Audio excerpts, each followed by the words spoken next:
Hi అండి అందరికీ. చూడండి, శారీలో బ్లౌజు క్లాత్కి శారీలో ఏ ఫ్లవర్స్ వస్తాయి, కొమ్మ తీగ ఇలా కలర్స్ వస్తాయి కదా, ఆ శారీని బట్టి క్లాత్ని తీసుకొని పైపింగ్ వేయమంటారు కస్టమర్లు. మనకు అప్పటి కాలంలో అయితే ఇలా పైపింగ్ థ్రెడ్లు ఉండేవి కాదు.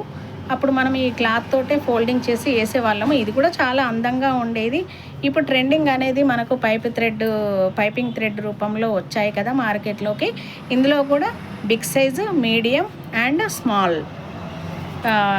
4-5 సైజులు ఉంటాయండి.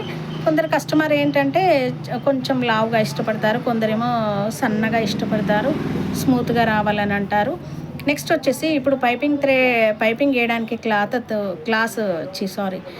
క్లాతులు తీసుకునేటట్టు అయితే రా సిల్క్ కానీ, నెట్ క్లాత్ కానీ, నెక్స్ట్ క్రేప్ కానీ, లేజర్ కానీ, ఈ విధంగా శారీలను బట్టి మనము డిసైడ్ చేస్తాము. అదేవిధంగా నెక్ షేప్ డిజైన్స్ పెడతాం కదా, ఆ నెక్ షేప్లోకి కూడా క్లాత్ డిసైడ్ చేస్తాము. ఏ రకమైతే బాగుంటుంది ఏంది అనేసి డిసైడ్ చేసుకొని వేస్తాము. రా సిల్క్ అయితే కొంచెం మందంగానే కొడుతుంది నాకు తెలిసినంత వరకు అయితే నెట్ క్లాత్ వేస్తే గనక అండి, ఈ పైపింగ్ థ్రెడ్ ఉంటుంది కదా, ఇది వైట్ కలర్ కనబడుతుంది. నెట్ క్లాత్లో నుంచి అఫిషియల్ లుక్ అంటే బోట్ నెక్లకి, వర్క్ శారీస్కి మంచి నెక్స్ పెడతాం కదా, వాటికి పైపింగ్ థ్రెడ్ నెట్ క్లాత్లో కనబడుతుంది. అందుకని ఆ నెట్ క్లాత్ను మనము 3 రోల్స్ లాగా అంటే 3 ఫోల్డింగ్స్ తీసుకొని వేయాలి. నెట్ కూడా సాగుతుంది, దాన్ని నిదానంగా స్లోగా పెట్టుకుంటూ వేయాలన్నమాట గోటు. అదేవిధంగా మనకు హౌస్ వైఫ్లకు షాప్లో అంటే అన్ని రకాలు దొరుకుతాయి. షాపు వాళ్ళకు, హౌస్ వైఫ్లకు రకాలు దొరకవు కాబట్టి ఇంట్లో అప్పుడు అందుబాటులో ఉన్నది డోరీ థ్రెడ్ని కూడా వాడుకోవచ్చు. ఎమర్జెన్సీ అని కస్టమర్ వాళ్ళు అన్నారు అనుకోండి, డోరీ థ్రెడ్ని కూడా వాడుకోవచ్చు.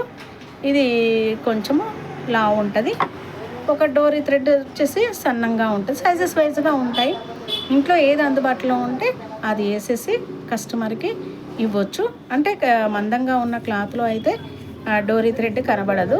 అందుబాటులో లేనప్పుడే ఇది యూజ్ చేయాలి, లేదంటే పైపింగ్ థ్రెడ్, లేదంటే క్లాత్ తోటి కూడా నీట్గా వస్తుందండి. ఒకప్పుడు ఇవన్నీ మనకు దొరకనప్పుడైతే క్లాత్ తోటే వేసేవాళ్ళము. ఇప్పుడైతే మనకి ఇవన్నీ అందుబాటులో ఉన్నాయి, లేసెస్, డోరీ థ్రెడ్లు అండ్ పైపింగ్ థ్రెడ్లు. ఈ విధంగా తెలియని వాళ్ళ కోసమేనండి ఇది ఓన్లీ. ఓకే అండి, థ్యాంక్ యూ.